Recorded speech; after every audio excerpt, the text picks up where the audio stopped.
Prime Minister, for yielding the floor. This is a really interesting idea today. The government on this side is going to make the case, and we hope that you'll agree with us, that the government should institute a tax on, we're going to define fatty foods and sugary beverages.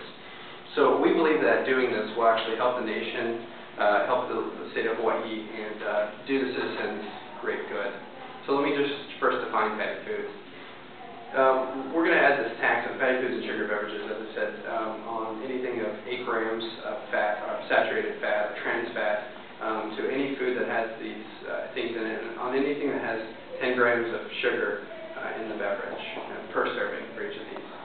And we believe that doing this, our value is going to be the public safety and health of the state of people in Hawaii. This 18% tax is going to be on these fatty foods and sugar beverages.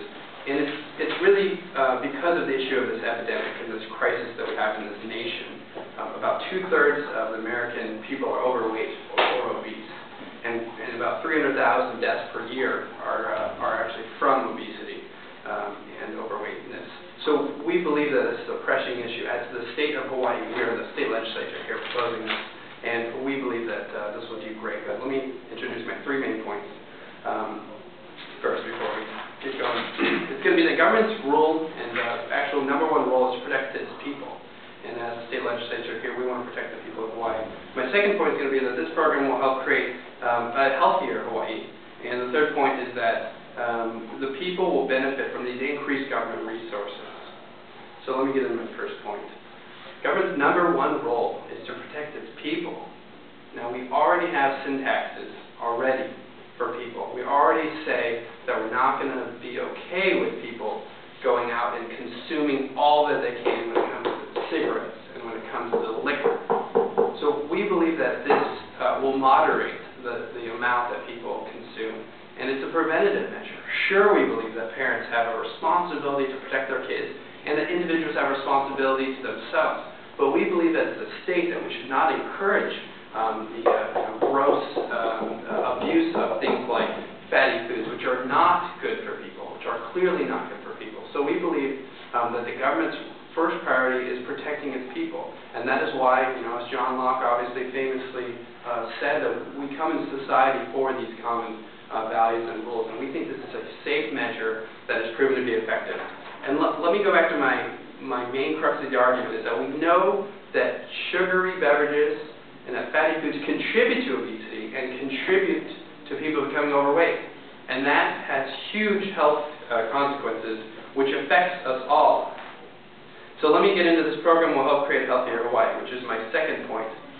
Now, studies have shown over 20 years that if you increase the tax on these unnecessary and dangerous food and beverages, if you increase the tax of 10% of the price, the consumption of these things go down by 7%.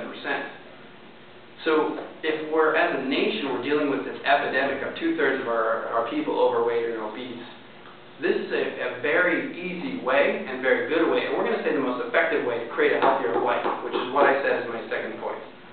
So doing this will create a healthier state, and we believe that as citizens we should all be caring for our fellow man.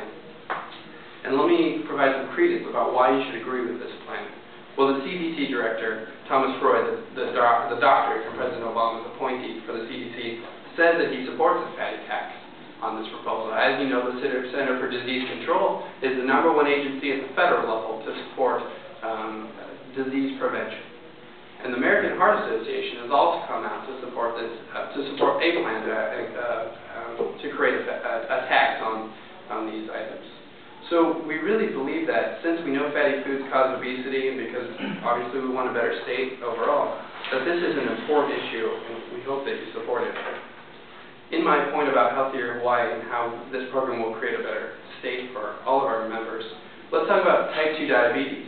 Now, this is a disease that has only started in recent decades, and it's only happened because of the way we've consumed these beverages and fatty foods.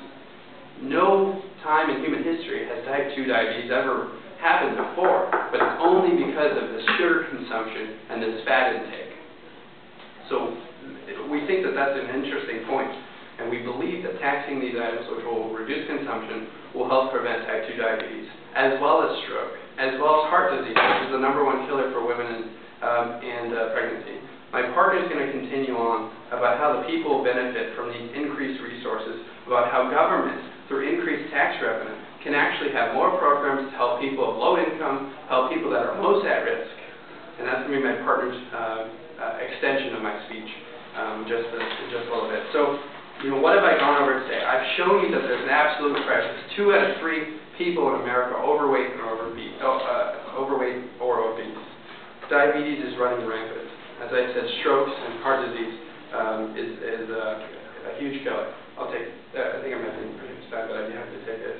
How do you know diabetes hasn't been around since before diabetes was easily recorded? I believe that there's records that show that, but regardless, I don't think you're against my point that this is an epidemic. So hopefully we can agree on the merits of that. I've shown you today about our case about why you should support with us on 6 minutes, but thank you so much, and I hope that you support